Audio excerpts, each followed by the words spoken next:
वो कहते हैं कि बर्बाद उत्तराखंड करने को एक ही भ्रष्टाचारी काफी था। यहाँ तो हर साख पे भ्रष्टाचारी बैठा है, अंजाम है उत्तराखंड क्या होगा।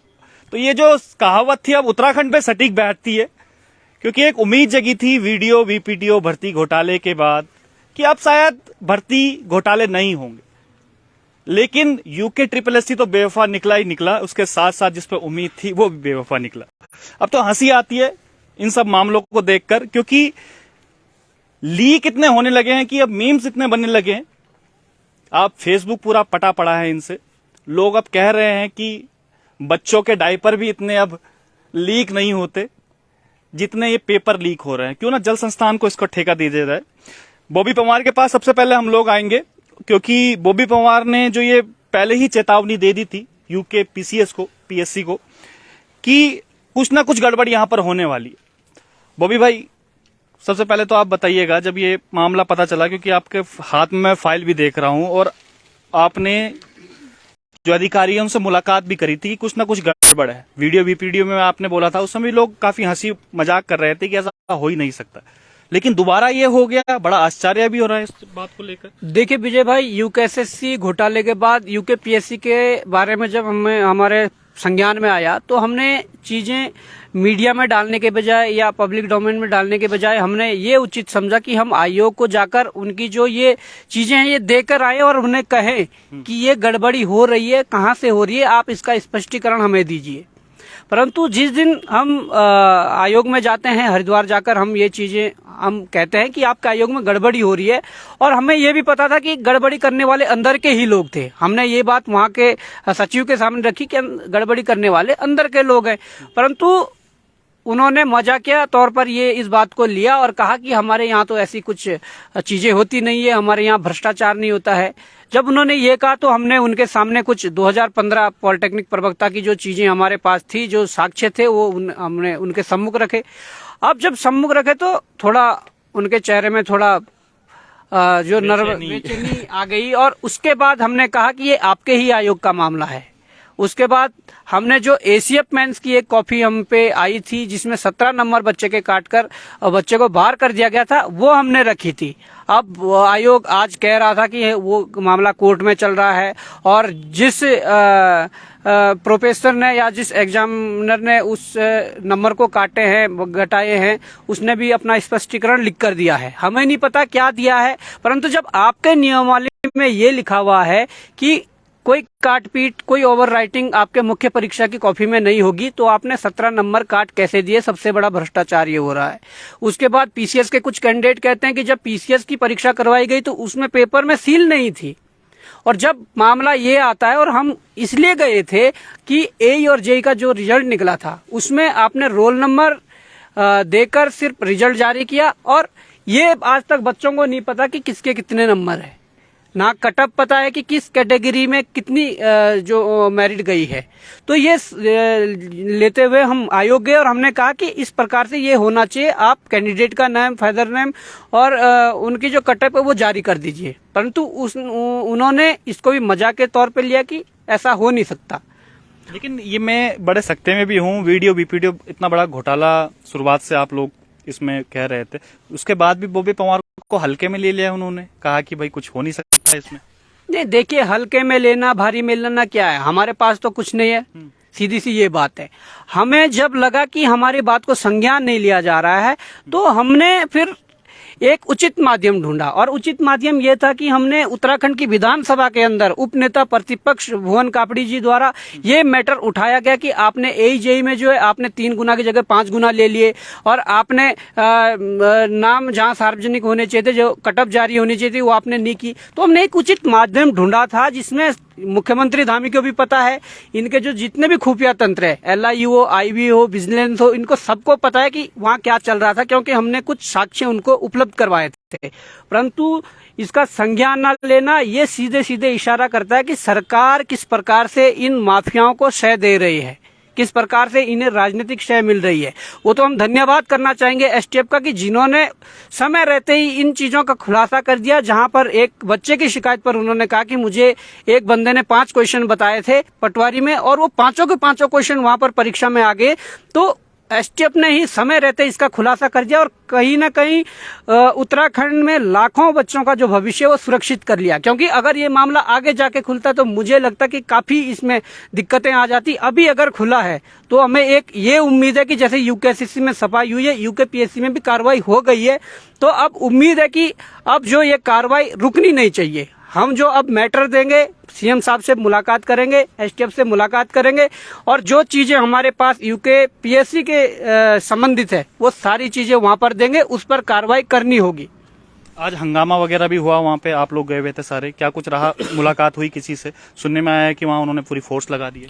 देखिए वहां पर तो एक छावनी में उस पूरे आयोग को तब्दील कर दिया था, परंतु हम जब गए तो हमारा एक डेलीगेशन आयोग के अंदर गया और वहां पर हमने सचिव से ये सारी बातें रखी और हमने ये भी बात रखी कि हमें तो पटवारी के संबंध में 5 तारीख को पता लग गया था कि पटवारी का पेपर इस प्रकार से क्वेश्चन बैंक बाहर आ गया है, परंतु इस प्रदेश में माहौल ये है या स्थिति ये है कि किस पर विश्वास किया जाए किस पर नहीं, ये थोड़ा तय करना मुश्किल हो जाता है। तो इसलिए ये चीजें खुल नहीं पाई, परंतु भगवान पर के भरोसे हमने ये चीज छोड़ दी कि अगर कुछ ऐसा अन्याय हो रहा है उत्तराखंड के बच्चों के साथ तो ऊपर वाला ही न्याय करेगा। और वास्तव में ऊपर वाले ने ये न्याय ज्यादा नहीं 4-5 दिन के अंदर ही ये पूरा मामला खोल के रख दिया है।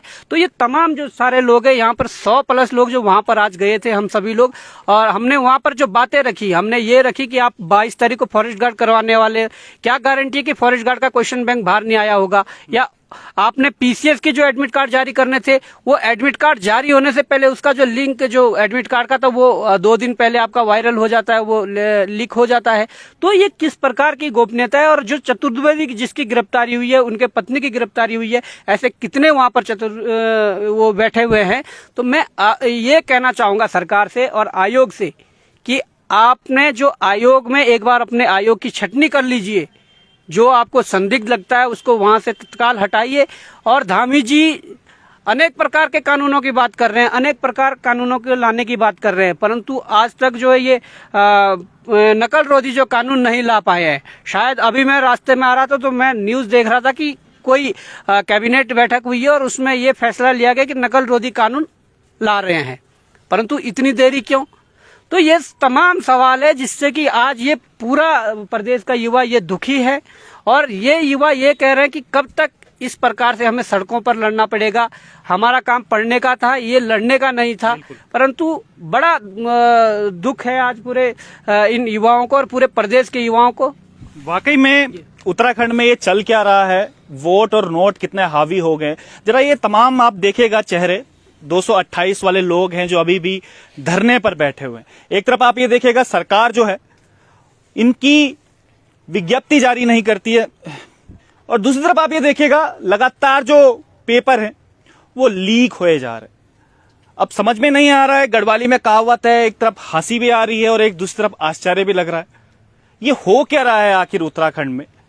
यूके में जब घोटाला हुआ था उस समय लग रहा था कि अब शायद उत्तराखंड में ऐसा नहीं होगा। आज तो हाकम सिंह भी देखकर मुस्कुरा रहा होगा कि केवल मैं ही यहां पर नहीं हूं, मेरे जैसे बहुत हाकम यहां पर। यह शर्म की बात है पूरे उत्तराखंड के लिए, यहां की सरकारों के लिए। बोर्ड पे आप देख लीजिएगा लिखा हुआ रहता है संकल्प नए उत्तराखंड का, लेकिन मुझे लगता है कि उसकी जगह भ्रष्टाचार नए उत्तराखंड का उन्हें लिख लेना चाहिए, जिस प्रकार की लगातार यहां पर न्यूज उत्तराखंड में आती रहती है। ये देखिएगा बच्चे भी हैं यहां पर जो परीक्षाएं वगैरह जिन्होंने दी हैं, और 100 कितने दिन हो गए आपको? 110 दिन से ऊपर यहाँ पर बैठ के हो गए। ये देखिएगा इस कड़कड़ाती ठंड में यहाँ पर महिलाएं, यहाँ पर लड़के, सबके सब यहाँ पर बैठे हुए। क्या लगता है आपको? क्योंकि आप तो मैं देख रहा था काफी भावुक भी हो गई थी उस समय पे जब हम पहले भी आपसे आए थे, और बड़ा उम्मीदें टूट गई हैं। अब क्या लग रहा है? सर 228 को जोड़ने के लिए 110 दिन आज हो गए। अब जो बची कुची थी उन पर भी संकट के बादल मंडरा रहे हैं। तो ये सब हमारे लिए फेस करना बहुत ज्यादा मुश्किल हो रहा है। एक तो ठंड, ऊपर से गवर्नमेंट सुनती नहीं है, और फिर रात को सोकर सुबह उठो तो ये सब की परीक्षा रद्द हो जाएगी, लीक हो रखा है। लीक करना इतना आसान होता है क्या पेपर? चलो तुम्हारे लिए आसान होता होगा, पर हमारे लिए पढ़ना बहुत टफ है सर। सालों लग जाते हैं एक पेपर को निकालने के लिए। अब 5 साल में एक पेपर निकल रहा, तो क्या अब हम 5 साल तक इसी में घिसते रहेंगे? हमारी आगे की भी तो लाइफ है, उसके बारे में भी सोचिए, हमारे भविष्य के बारे में सोचिए, हमारे पेरेंट्स के बारे में सोचिए जो हमसे कुछ उम्मीद लगा कर बैठे हो। आप तो कह देते हो कि हम भर्ती रद्द कर देंगे, हम निरस्त कर देंगे अगर हमें कुछ मिलेगा। अरे तुमने लीक करवाया ही क्यों पेपर? तुम्हें निरस्त ही करना आता है क्या? आप खुद सोचिए ना सर, एक एग्जाम को निकालने के लिए बच्चा दिन रात मेहनत करता है, और बाद में अगर उसका रिजल्ट निकलने के बाद उसको ये सुनने को मिले कि तुम्हारे पेपर में तो भाई धांधली हो रखी थी, अब वो लीक हो जाए, वो कैंसिल हो जाएगा, तो कितना बुरा इफेक्ट पड़ता होगा किसी बच्चे के ऊपर। हम उस चीज को फेस कर रहे हैं यहाँ बैठ के, पर गवर्नमेंट को इससे कोई खास फर्क पड़ेगा नहीं, क्योंकि अभी तक 228 के लिए नहीं पड़ा, 110 दिन कम होते हैं इतनी ठंड में बैठने के लिए। घर वाले भी मतलब अब उम्मीद छोड़ ही चुके हैं कि कुछ होगा। अगर ऐसी ही सरकार है तो इससे अच्छा तो कोई सरकार ना हो तो बेटर है, कोई किंग ही होता। गवर्नमेंट को क्यों फर्क नहीं पड़ता बॉबी भाई? लगातार हो रहे हैं, क्या उन्हें लगता है कि ये युवा कुछ नहीं बिगाड़ सकते उनका? ये लगता है कि चलो छोड़ो यार, क्या करेंगे, 2-3 दिन शोर मचाएंगे, धरना प्रदर्शन करेंगे, क्या कुछ बिगाड़ लेंगे? गवर्नमेंट इतनी ढीठता, इतनी निडरता ये क्यों आ रही है? नहीं, देखिए, गवर्नमेंट को पता है ना कि आप ये भ्रष्टाचार के मामले उठाकर देख लीजिए, आप वीडियो उठाकर देख लीजिए, आप दूसरी परीक्षाओं में जो धांधली हुई है उन चीजों को उठाकर देख लीजिए, आप देखेंगे कि उसमें गवर्नमेंट के ही कुछ लोग, आपके जो पार्टियों के पदाधिकारी है, जो आपने युवा मोर्चे बनाए हैं, किसान मोर्चे बनाए हैं, दूसरा कोई मोर्चा बनाया है, उन मोर्चों के ही लोग उसमें संलिप्तता पाई जा रही है। तो गवर्नमेंट तो अपने लोगों को बचाएगी। और ये हमेशा ये सत्य बात है कि जहां पर जांच शुरू होती है और उसके बाद जांच में जहां पर जांच इस स्तर पर पहुंच जाए कि किसी सफेद पोश की संलिप्तता उसमें हो या किसी पार्टी कार्यकर्ता की उसमें संलिप्तता हो, जांच वहां पर ठप पड़ जाती है। तो इस प्रकार से युवाओं को गुमराह कब तक करते रहोगे? इस प्रकार से प्रदेश के इन अभिभावकों को गुमराह कब तक करते रहोगे? ये एक बड़ा सवाल है। ये एक बड़ा सवाल है। उसके साथ साथ देवभूमि उत्तराखंड के नाम से जाना जाता है, लेकिन आज के समय में आप देखिएगा भ्रष्टाचार का अड्डा जिस प्रकार से उत्तराखंड बन गया है। स्वास्थ्य की अगर बात करें, स्वास्थ्य में सबसे फिसड्डी उत्तराखंड। उसके अलावा शिक्षा की बात करें, शिक्षा में सबसे फिसड्डी। और पूरे देश की अगर न्यूज देखें तो अंकिता जैसी न्यूज हमें देखने को मिलती है। आज जोशीमठ में त्राहिमाम ये हो रहा, इस सबके जिम्मेदार जिनको जिम्मेदारी लेनी चाहिए वो ऊल जलूल बयान भी उनके आ जाते हैं। आपके पास भी मैं आऊंगा, आपने भी एग्जाम वगैरह दिए हैं, क्या लग रहा है आपको? सर अब तो कुछ भी नहीं लग रहा है सर। जितनी बची खुची जो उम्मीद थी हमारी, वो भी हमारी अब उम्मीद ही खत्म हो गई है। हमें ये समझ नहीं आ रहा बैठ के इंटरव्यू के लिए प्रिपेयर करें या फिर नेक्स्ट एग्जाम, और नेक्स्ट एग्जाम भी किस बेसिस पे, किस उम्मीद को लेके हम तैयारी करें उसके लिए भी। अगर उसमें भी यही सब चीजें होनी क्या होगी उसमें भी, जब सारे एग्जाम्स में हो रही है, तो हम तो कोई दूध के धुले हुए हैं नहीं। या जो हमारे नेक्स्ट एग्जाम्स होंगे वो भी फिर इतने क्लियरिटी से होंगे। जब आयोग के अंदर ही बैठा अधिकारी ये सब चीजें कर सकता है तो हमारा विश्वास, आयोग पहले बोलते थे कि यूकेपीएससी बहुत विश्वसनीय आयोग है, लेकिन आज हमारा उस आयोग से भी विश्वास उठ गया है। और सबसे मेन चीज होता है इंसान खुद पे ट्रस्ट करता है, लेकिन आज हमारा ट्रस्ट खुद से भी उठ चुका है। खुद पे भी हम कब तक ट्रस्ट करेंगे? अपनी मेहनत पे इंसान भरोसा करता है, लेकिन आज वो मेहनत भी हमें पानी में फिरती हुई दिखाई दे रही है। वाकई में मनोबल तोड़ने वाली बात भी है। भाई आपको कमाना ही है तो जैसे बॉबी भाई ने कुछ समय पहले भी बोला था कि खनन में कमाइएगा, शराब में कमाइएगा, लेकिन कम से कम इन युवाओं का भविष्य मत बर्बाद कीजिएगा। ये बड़ी उम्मीद से एक एग्जाम देते हैं और पता चलता है कि बाद में वो पेपर लीक हो गया। फिर आपस में ही जो पास हो जाते हैं और जो इसमें फेल हो जाते हैं, आपस में ही इनको लड़वा दिया जाता है सेग्रीगेशन के नाम पर। ये भी एक बहुत बड़ा सवाल उत्तराखंड की सरकार, जो ये अधिकारी बैठे हुए हैं, जो ये आयोग है, उनके ऊपर भी प्रश्न चिन्ह खड़ा होता है। आपसे भी, आपके पास भी मैं आना चाहूंगा, क्या कुछ लग रहा है ये हो क्यों रहा है आखिर? क्योंकि आप भी पढ़े लिखे हैं और एग्जाम भी देते हैं, ये हो क्या रहा है, कारण क्या समझते हैं? ये सारी व्यवस्था खराब है। तो प्रॉब्लम ये है कि इन लोग को ऐसा लगता है कि जब तक नाम पब्लिक नहीं होंगे ना, तब तो ये चलता रहेगा। शर्म तो है नहीं, नाम पब्लिक होंगे, फादर नेम पब्लिक होगा, कुछ शर्म होगी तो जाके आगे कुछ थोड़ा सा सिस्टम बदलेगा, बाकी कुछ नहीं होने वाला। और ये लोग कह रहे हैं, जो कह रहे हैं एग्जाम कैंसिल होना चाहिए, इतना आसान नहीं है। सेग्रीगेशन करो। अगर तुम पेपर लीक कर सकते हो ना, इतनी सिक्योरिटी होने के बावजूद भी, तो सेग्रीगेशन कराना भी आपकी जिम्मेदारी बनती है। सेग्रीगेशन का एक सवाल आया बॉबी भाई, क्योंकि कई कमेंट भी इसमें कर रहे थे कि बॉबी जी से भी पूछेगा कि सेग्रीगेशन के क्या वो पक्ष में है, क्योंकि वीडियो जिस समय घोटाला हुआ था इसके अलावा, तो कह रहे थे कि सेग्रीगेशन इसमें नहीं हो सकता। अब ये घोटाला हुआ है, इसमें सेग्रीगेशन होना चाहिए, नहीं होना चाहिए, आपको क्या लगता है? देखिए वीडियो में ये साफ तौर पर हो गया था कि तीनों शिफ्टों की परीक्षाएं जो वहाँ कंपनी से ही प्रिंटिंग प्रेस से बाहर आ गई थी, तो उसमें सेग्रीगेशन मुझे लगता संभव नहीं था। परंतु यहाँ भी अभी ये बात हुई है कि आयोग ने स्पष्ट कर दिया है कि ये हम एसटीएफ की जांच के ऊपर निर्भर करेगा कि इसमें धांधली कितने बड़े स्तर की है। एसटीएफ की जांच में जो निकल कर आएगा, जांच के बाद ही पता लग पाएगा कि सेग्रीगेशन होना है या पेपर दोबारा होना है। ये आयोग ने स्पष्ट करा है, क्योंकि हम आज खुद आयोग से मिलकर आए हैं। और एसटीएफ ये तय करेगा कि धांधली कितनी हुई है जब वो जांच आगे बढ़ेगी। और हम भी कल पूरे जो लोग हैं यहाँ पर एसटीएफ से मिलेंगे और उनको हम भी मदद करेंगे कि किस प्रकार से उन लोगों तक पहुंचा जाए जिन लोगों ने यहाँ पर सेंध मारी है। और सेग्रीगेशन होने की बात जो है वो तभी पता चल पाएगी जब जांच आगे बढ़ेगी, क्योंकि धांधली का स्तर जिस प्रकार का होगा उस प्रकार से ही होगा। क्योंकि इसमें हमने कोई नियम नहीं बनाया, आयोग का जो अपना नियम होगा या जो हाई कोर्ट के या सुप्रीम कोर्ट के आज तक के जजमेंट होंगे उस आधार पर ही डिसीजन होना है। आपको क्या लगता है इस पूरे प्रकरण को देखते हुए कि अब युवाओं का खैर मनोबल तो टूटा ही टूटा है, अब इसमें और आगे क्या होना चाहिए? जैसे बॉबी भाई ने बोला कि सेग्रीगेशन की बात करी कि सेग्रीगेशन इसमें भी हो सकता है, संभव भी। आपके दृष्टिकोण से क्या कुछ?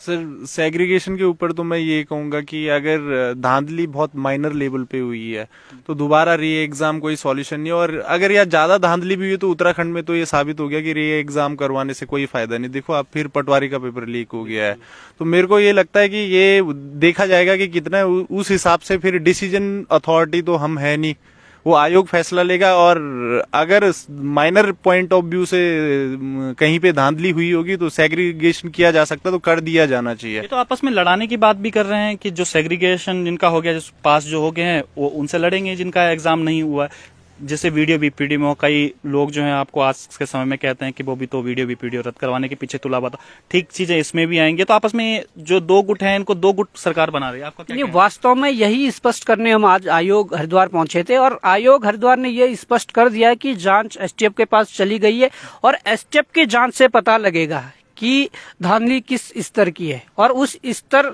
का जब पता लग जाएगा तो उसके बाद अगर ज्यादा धांधली हुई तो आयोग ने स्पष्ट कर दिया कि दोबारा हो सकता है। और अगर धांधली बहुत कम, नामात्र, जिस प्रकार से अखबारों के माध्यम से हमें सूचना प्राप्त हुई है कि एई में 3 लोग या जेई में 3 लोग, इस प्रकार से जो सामने आ रही थी, तो अगर इस प्रकार से तो आसानी से 3-4 लोगों का हो सकता है। परंतु अगर बहुत बड़े मात्रा में हो जाए तो एसटीएफ आयोग को बताएगा और आयोग अथॉरिटी है कि सेग्रीगेशन करना है या उसको रद्द करना, वो आयोग के ऊपर निर्भर करता है। बिल्कुल, लेकिन जो चीजें भी हो रही है उत्तराखंड में वो ना ही उत्तराखंड के लिए अच्छे है, ना ही यहाँ के जो युवा हैं जो अभी तैयारी कर रहे हैं, जो अभी स्कूलों में भी पढ़ रहे होंगे, ना ही उनके लिए अच्छा है। क्योंकि आने वाला भविष्य, हालांकि आप कितने भी नोटों से वोट कमा लेंगे, लेकिन जो ये बच्चों का भविष्य बर्बाद होगा वो आपको हमेशा ये याद दिलाता रहेगा कि जो सरकार हमने चुनी थी वो सरकार कितनी नाकामयाब हुई। वो हमेशा आपको याद दिलाता रहेगा। जो आप बोर्ड में लिखते हो संकल्प नए उत्तराखंड का, वो संकल्प कितना पूर्ण हुआ है। क्योंकि अखबारों के माध्यम से बड़े बड़े फ्रंट में आप जो विज्ञप्ति देते हो, जो विज्ञापन आप देते हो जिसमें लिखते हैं जीरो टॉलरेंस की सरकार, केवल जीरो टॉलरेंस अखबारों में लिखने से, विज्ञापन छापने से नहीं होगा, वो हकीकत में आपको दिखाना ही पड़ेगा। क्योंकि वोट और नोट आप कितने भी कमा लीजिएगा, रहना आपको उत्तराखंड में ही है, रहना आपको देश में ही। इसलिए उम्मीद करते हैं कि जो ये लगातार भ्रष्टाचार, जो अधिकारी हैं, भ्रष्टाचारी अधिकारी हैं, जो लगातार भ्रष्टाचार की खबरें आ रही हैं, वो आगे भविष्य में ना हो। तो ये इसी उम्मीद के साथ आज के लिए इतना ही। आप देख रहे थे आपका अपना प्रवचन डिजिटल।